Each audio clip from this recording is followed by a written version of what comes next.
नमो गम गणपतये नमो नमो केतुमहाग्रहस्तत्र नमो नमो केतुमहाग्रहस्तत्रस्य जैमिनी ऋषिः अनुष्टभ छन्दः केतुमहाग्रहदेवता केतुमहाग्रहस्य प्रीतविनिजगः ध्यानं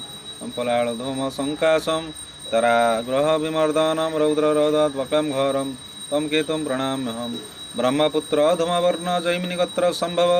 गदावरदहस्तचन्द्रदैवतः ब्रह्मादिदैवतः केतुर्मलाचल संभव निवृत्तस्य सदा मत ज्ञानगम्य महाबल गगने चरदशज्ञ दृष्टिभूत कर महान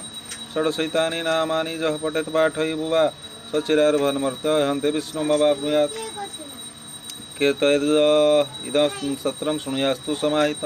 अश्वमेधस्य यज्ञस्य प्राप्नोति विपुलं फलं ब्राह्मणो लभते विद्या क्षत्रियः विजयी भवेत् धनवाश्च भवेत् वैश्य शूद्रः सुखमवाप्नुयात् दुर्गतेस्तारणं स्तोत्रं पठितव्यं जितात्मभि नक्षत्रग्रह पीडा च राजदैव भयं पुनः अग्निचौर भयं घरं तस् जग्निघर चौर भयं घरं नशति तव कीर्तनात् सिंहव्याघ्र भयं नास्ति नास्ति चौर भयं तथा लौकिस्त्वा पुस्तकं जस्तु गृहे रक्षति सर्वदा इति श्री स्कंदपुराण नवग्रहस्तोत्रं सम्पूर्णम्।